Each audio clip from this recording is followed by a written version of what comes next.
James, how are you? Wishing you a very happy feast. I find you are a very caring and helpful person. With the brief interactions I've had with you, I see you don't leave any task until it is completed, which is a good trait of a very great leader. I look forward to increasing my experience and knowledge with you. Wishing you all the very best and God bless you always.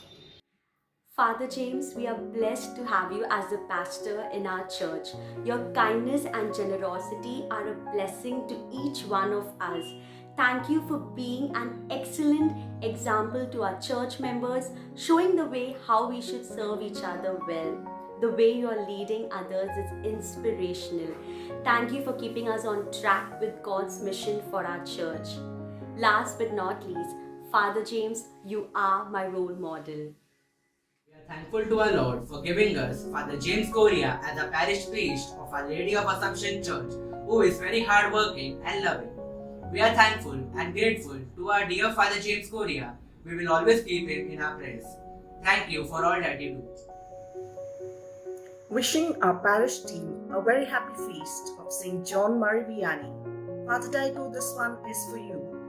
Father Daigo is truly a very pastoral priest, always approachable, amiable, and available to his flock, the Assumption family.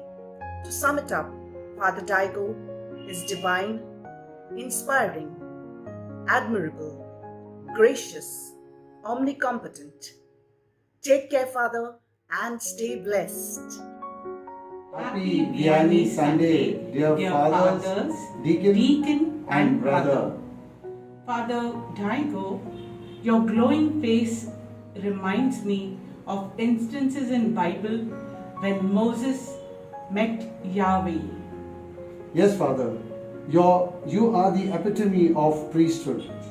Every time anyone comes to meet you, you always have that wonderful smile on your face. And this eases up anyone with whatever sort of a problem they may have. Thank you, dear fathers, and God bless you all. Father Melroy, a fun-loving person who always has this broad smile on his face whenever you meet him and a heart of gold. Father not only helps but also participates in all youth activities with full enthusiasm. Father's homilies are not just relatable but also the best. Father, thank you so much for all that you do. Roy is a really humble person, fun-loving, and always has a smile whenever he passes by. He lightens up the mood and cracks a joke or two. His powerful homilies really motivate us. Thank you, Father. You're an inspiration. Father Melroy is someone that radiates great energy. We're so thankful to God for the gift of your presence in our church. Thank you, Father, for always leading us well and supporting us during our events. We look forward to working with you. Thank you. Wishing you a very happy feast, Brother Chris. First of all, a very warm welcome to you to our parish. I'm so happy to know that you will be here with us this year. Jesus said, "Man does not live on bread alone, but from every word that comes from the mouth of God." And I feel so honored and so happy to have someone like you, who's been a very close friend of mine for so many years now, to have answered the call, to have been chosen by God itself. And I praise and I thank Him for you, as well as I pray that He may continue to shower His blessings on you, that you may continue to do the tremendously amazing work that you do with the youth ministry, with the music ministry. And I hope and pray that we see you rise and shine in the name of Christ. All the best, Chris, for your studies in the future, and I pray that you have a lovely stay with us here at Assumption. God bless you. Hi, my name is Noel Sequeira and I'm here to share my experience about Brother Chris, which has been really amazing. He is a fun-loving guy. He is really passionate about his work. He really gets gets along with the youth and communicates with them very easily. Chris has always been active in participation with the events and activities related to youth and has proven himself very useful. Other than his helpful qualities, he has really been blessed with a soothing voice. His psalms are best as per my opinion, and we are really lucky to have Brother Chris in our parish. Thank you, brother, for everything you have done for us, for the choir people, and everyone. You have been such an amazing person. God bless. Brother, for supporting us in all our ventures. You've always been a proactive person in our church and a wonderful mentor to us. Thank you. Dear Deacon Manan, in your infinite wisdom, the Lord surely knew that we needed a deacon as faithful as you. It is my privilege to express my humble gratitude to you, Deacon Vernon, in your quiet way, having touched the lives of our parishioners of Our Lady of Assumption. You offered us an example of the kind of faith to live a life of holy devotion to a God who freely gives. Thank you for bringing us children closer to the church and sustaining our souls with the sacraments. Thank you and God bless you. Hello everyone. आज बंदर पखाडी youth community number 8 सर्व fathers brothers यांना Vianney संडेच्या शुभेच्छा देण्याकरिता आम्ही एकत्र जमलो आहोत. Vianney संडेच्या शुभेच्छा देत असताना फादर्स ब्रदर्स आपल्या पॅरिशला लाभलेत व कार्य करून गेले. तसेच जे फादर्स ब्रदर्स सध्या आपल्या पॅरिशच्या प्रगतीसाठी जे कार्य करीत आहेत त्या सर्वांचे अभिमानापासून आभार मानतो व ऋणी आहोत. वियानी संडेच्या निमित्ती आम्ही सर्वजण प्रभूचरणी प्रार्थना करीत आहोत की परमेश्वराच्या कृपेने आमच्या पॅरिश मध्ये जे फादर्स व ब्रदर्स कार्य करून गेले व जे सध्या कार्य करीत आहेत त्यांना परमेश्वराची कृपा सतत लाभावी व त्यांना देवाच्या मळ्यात कार्य करण्याची प्रेरणा व चांगले आरोग्य मिळावे म्हणून परमेश्वरा चरणी प्रार्थना करूया. Happy Vianney Sunday. Thank you, Father, for everything you have done. God bless you. Hello, parishioners. As we celebrate the feast of Saint John Marie Vianney, the patron saint for priests, let us hear the story from our parish priest, deacon, and brother on their journey towards religious life. So good afternoon to you, Father. Thank you so much for removing the time for us. Here is your first question. So this is a question which you might have encountered quite often. Okay, describe the moment you knew you wanted to be a priest. So can you please tell us something about it? First of all, thank you very much for being a part of this interview and being with us this afternoon as we celebrate Feast of Saint Marie Vianney on 4th of August. A patron saint of the place. A nice question. I like to very nice question. First of all, for me, vocation is a God's call. God always takes initiative to call us. It is God who called, and I have responded to God's call. Very much, our call is nurtured by our parents. We encounter family we live. I have come from a very pious family. My mommy was very pious lady. Was a widow for last 43 years. I lost my daddy when I was very small. Mommy, together with the other 3 siblings, has given us the best in spite of her young widowhood. Every day, pray at home. No dinner unless we pray rosary. Going for mass every Sunday. For my mother, we give the Sunday obligatory mass for all the Catholics. So Sunday school, altar server, and that made me listen to God's calling. Okay, and that was the moment I made my decision to join the priesthood. Fortunately, in our family, there are 3 of us who are priests. Father Sabi Korea, who died 7 years ago, he was a parish priest at Kurla Church. And Father Denjit Korea, who is a priest in charge at Gokul Dham now. And I'm the third one who's sitting with you.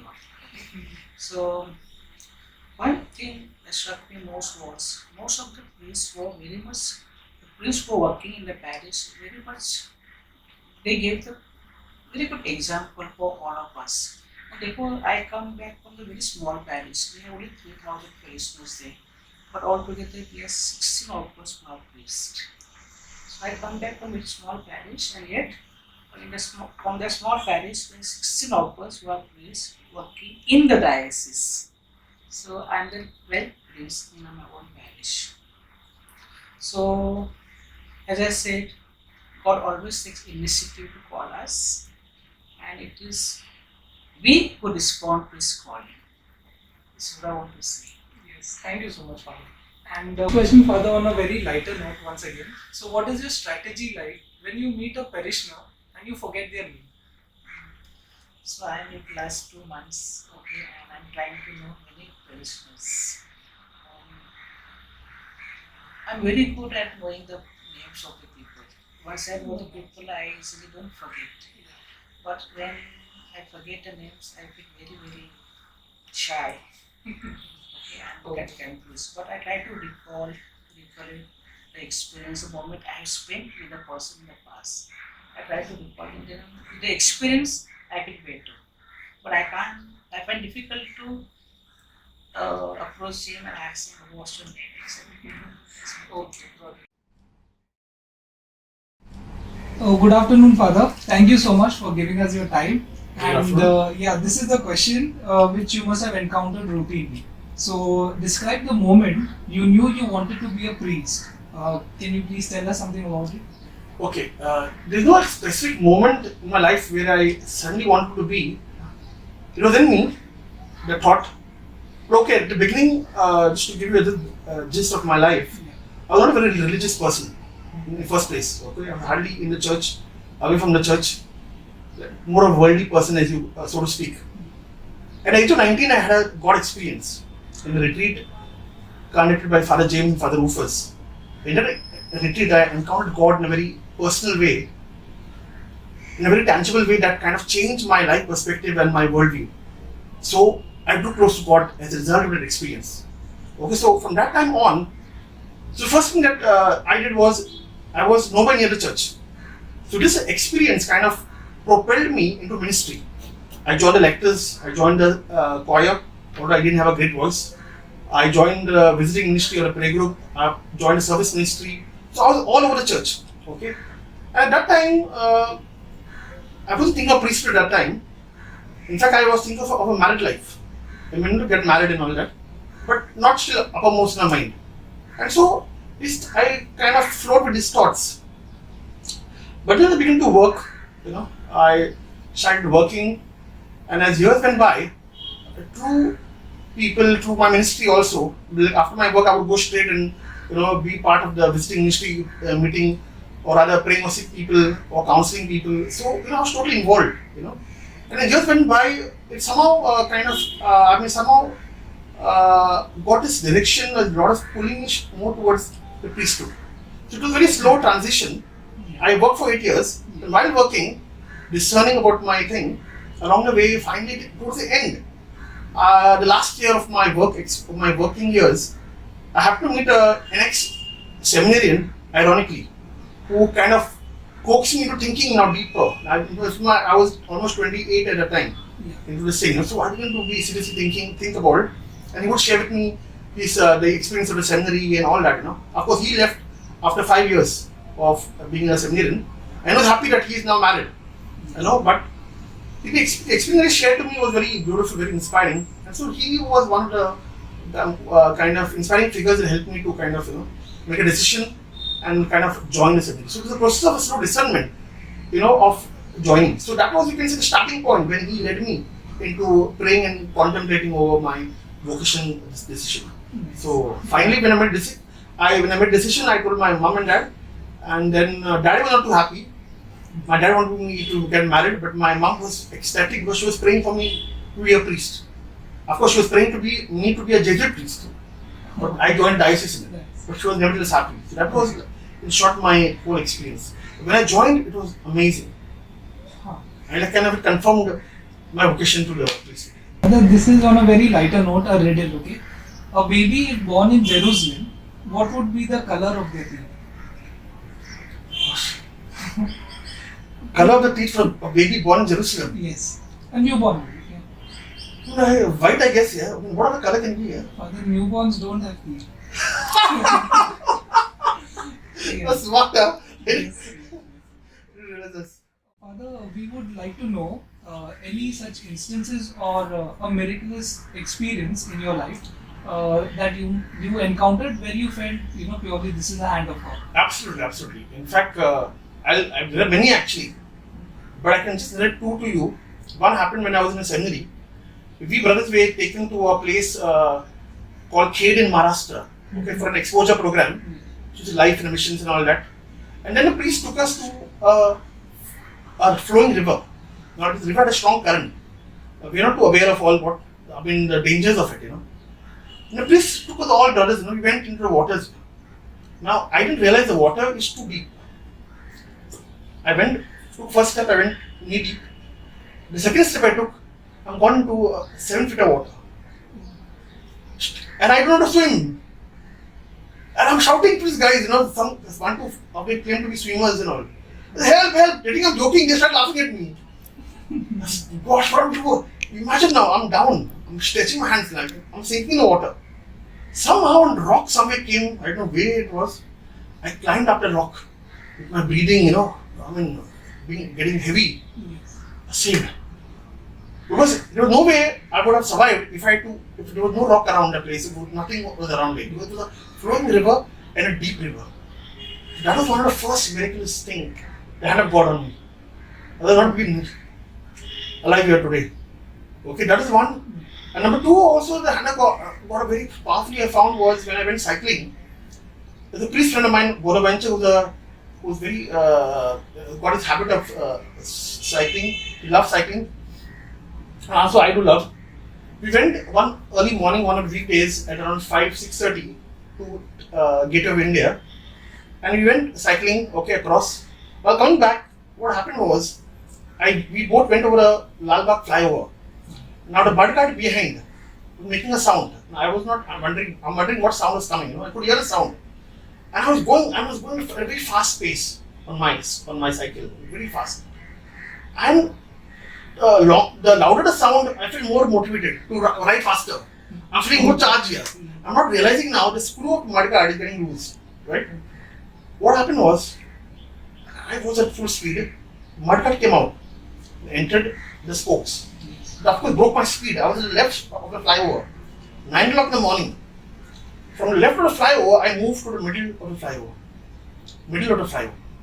And there, I'm not looking front, left, right, I'm looking behind. Which vehicle is about to crush me? I look back by the grace of God. There was a tempo, there was a taxi, there was a bike, 50 meters I think away. And my other priest friend kind of signaled to them to stop or move to the side. They saw it. I mean, just imagine now if I had to brake and go aside and the vehicle just behind me, I would have been finished. That was really the miraculous hand of God, survived. I went back riding the same cycle. Slowly, but. So, these are just two of the miracles, that have, and there are many. There's no time right now to kind of elaborate on them. But I've seen the hand of the Lord on me, protecting me and saving me many a time.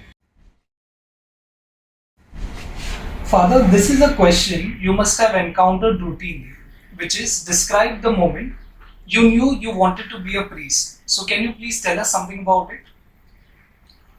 I cannot say officially I wanted to be a priest because all from my life, when I was in the 4th standard, from that time onwards, yes. I always had the fascination to be a priest. Yeah? Nice. And people used to tease me, the children all, that you're going to be a priest, Yes. Of course, as I grew older, yeah. then of course, that passion went a little low.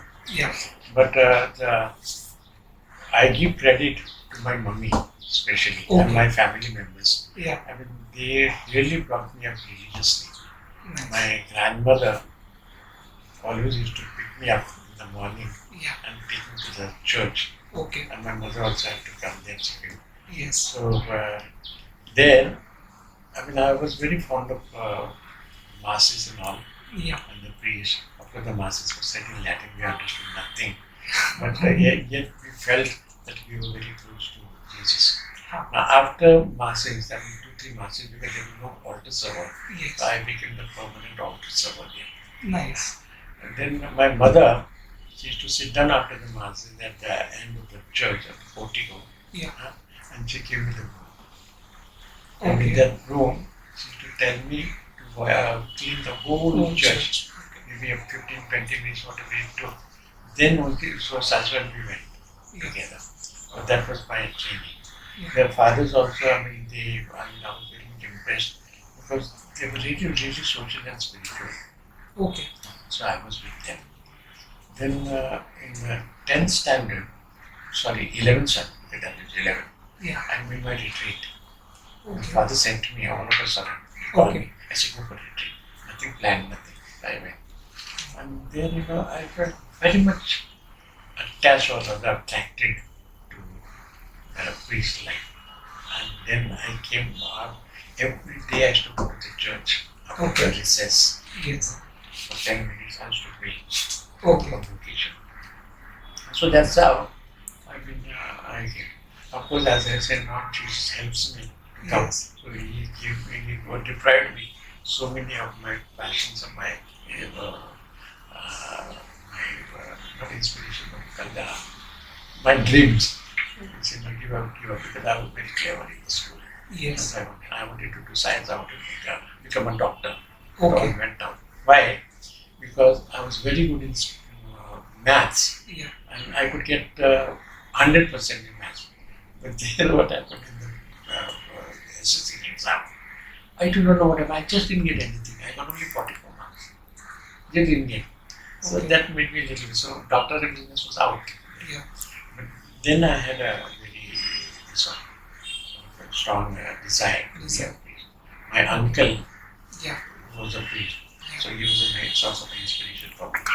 And then we went, he took me to the interview. Yes. So that is my priestly life. When I came to Cambridge, there's one incident of my mommy. Actually, I was the eldest, and we are like 4 people that are hardly anything. Yes. My mother, father was only handling my mom. So I was just wondering, I have to tell my mother that I want to be a priest. I was keeping quiet. Suddenly, I was sitting with her. She was doing the rice, creating the rice. All of a sudden, she said, Papa, you become a priest. I want you to go to a priest. I got a shock. I say, I did not know how to tell her, and she comes and tells me now, to become a priest. And she said, I don't mind my all children, we are 10 of us, all children becoming religious life. So that was an inspiration. So I say how she motivated me, and she so to say inspired me and encouraged me to join the seminary. That was Very fascinating story. Then you see about the life of a priest, I went on thinking of a sacrifice of priests. The priests in my parish and those who come for living was really source of inspiration for me. Because in them I found sacrifice, helping the poor, not thinking of themselves. This was my spirit also, which I inculcated in them. So they were really source of. So therefore, I never thought of any enjoyment or any going for picnics and all. Till today, I don't go for picnics. I mean, I enjoy, I like, but not my own will. So that has helped me to become a real priest of God. Very nice, Mama. हम तुम्हें चाहते हैं ऐसे, हम तुम्हें चाहते हो ऐसे, मरने वाला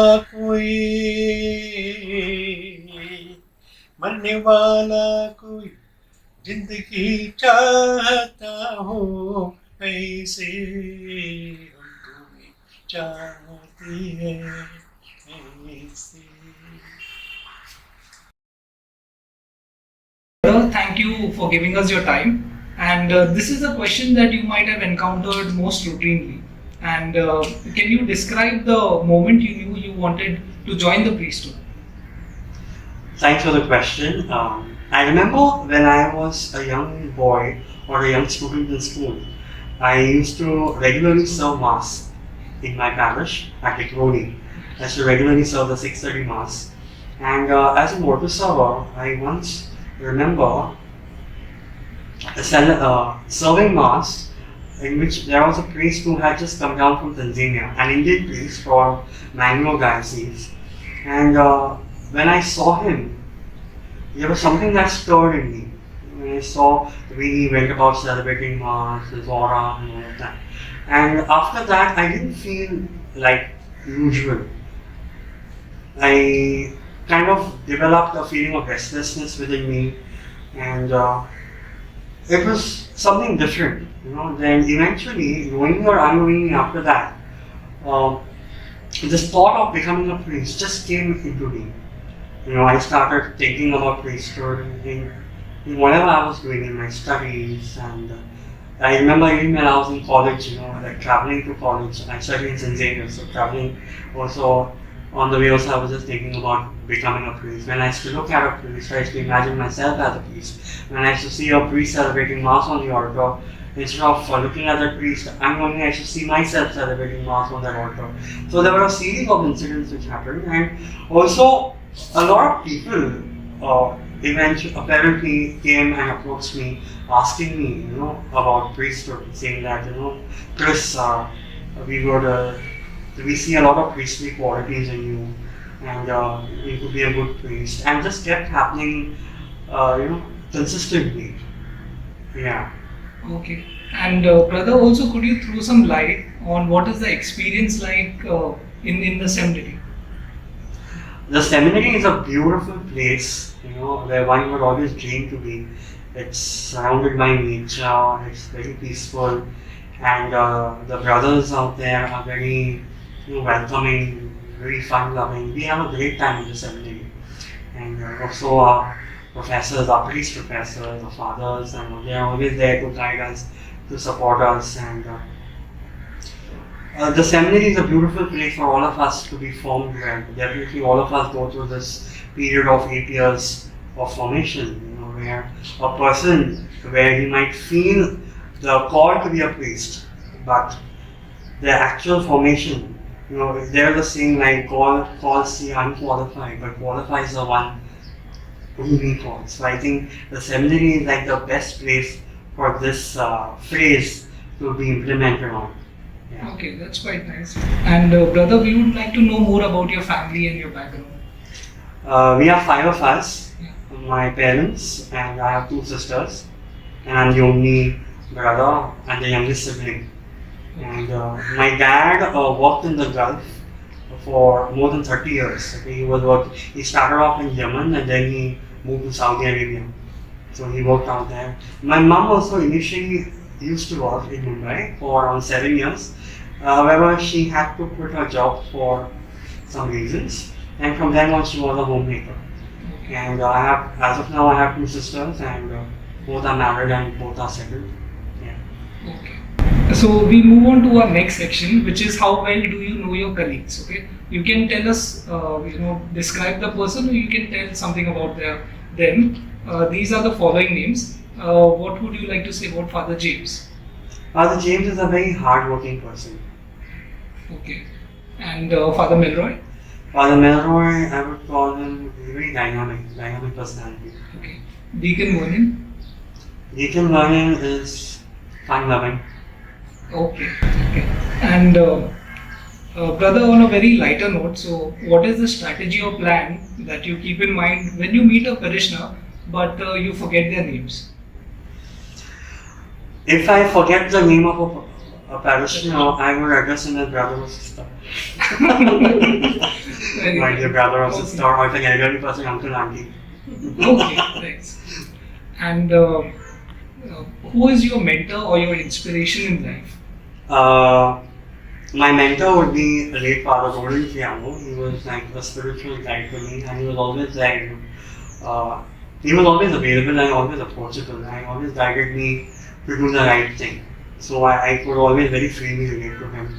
The way he went about conducting himself, his spirituality, you know, and his guidance. So all of that played a very important impact in my life, and I always try to imitate him to grow in my seminary formation and as well as to grow closer in my spiritual life, so that I could build up a kind of an intimate relationship with God.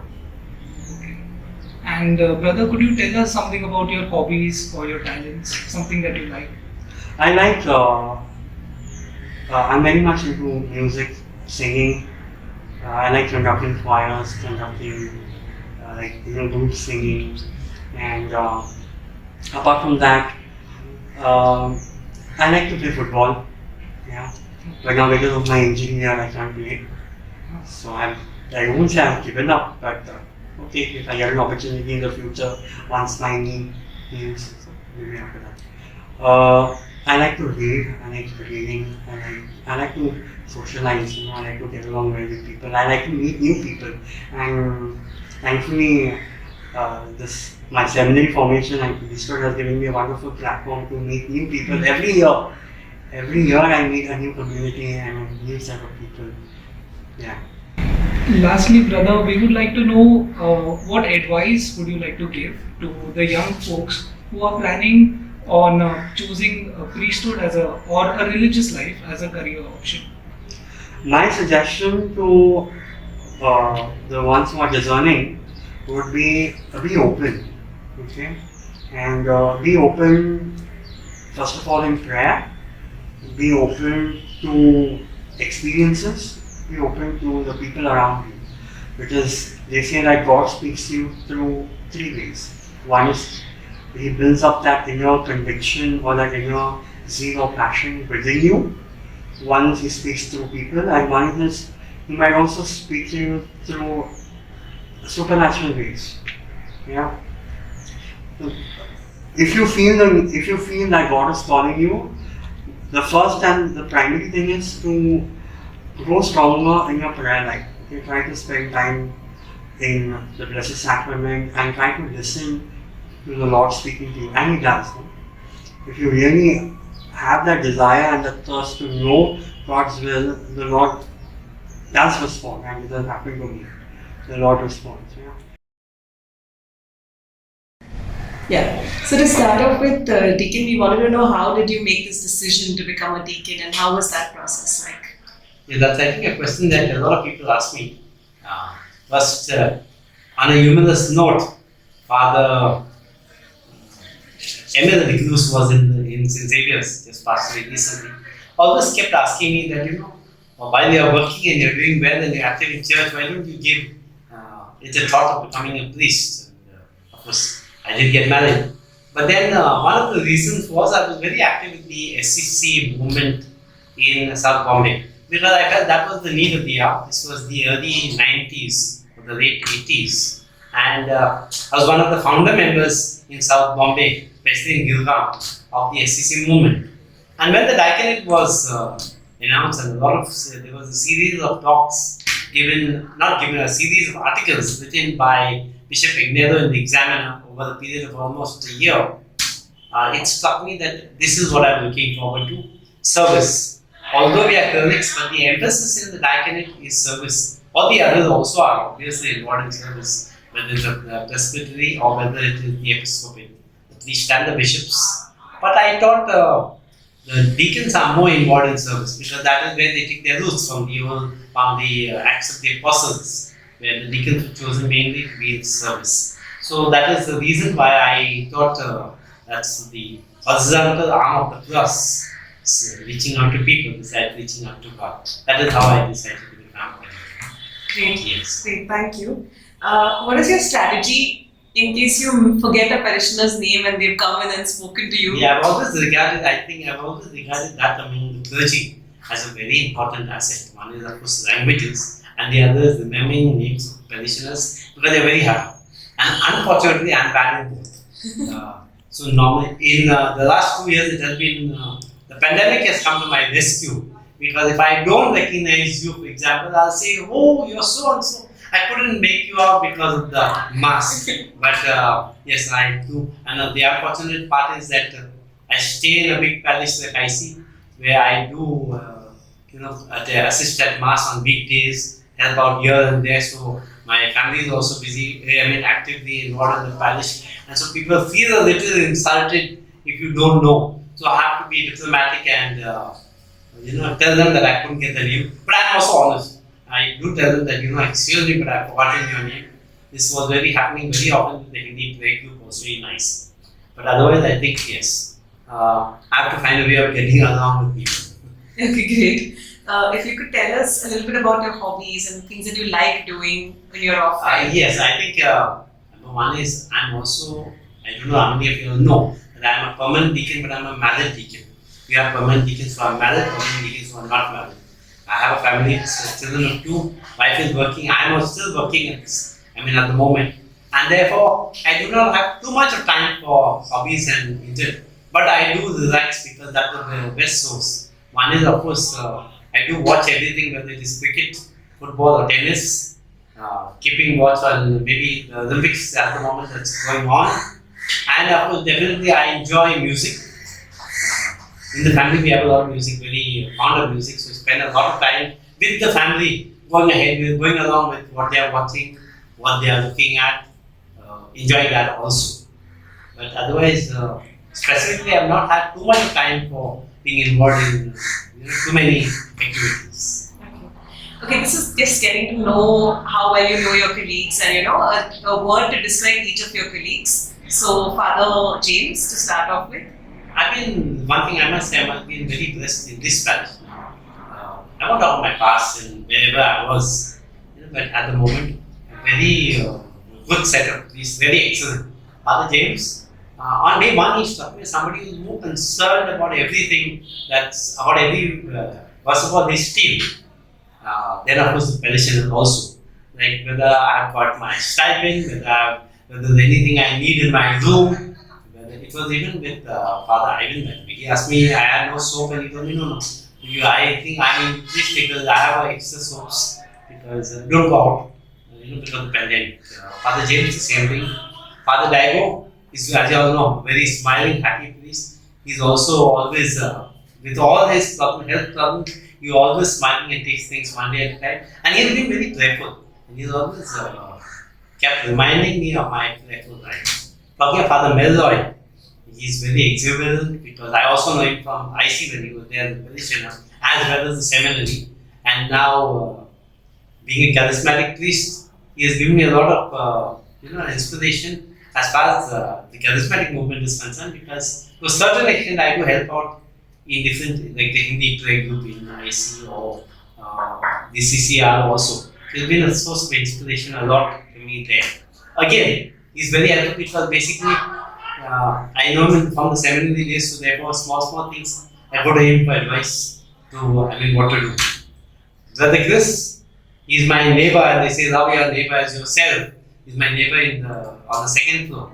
But jokes apart, I must say I look up to him because he knows a lot of things. He's the new generation. He's also as old as or maybe approximately my son's age, and therefore I could get along with him very nicely, gel with him. Since I think I also relate, in spite of the age difference, I relate to youngsters, to children quite well. So I think that's what I can tell you.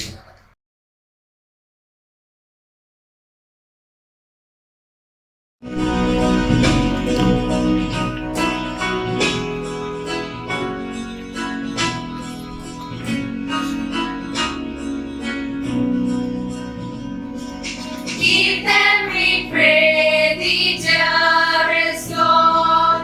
Keep them, for they are thine.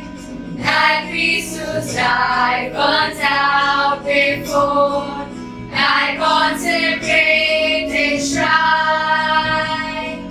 Keep them, for they always, dearest Lord. The world of flesh are strong, and Satan's threats 1,000 snares to lead them into wrong. Keep them, for they are in the world,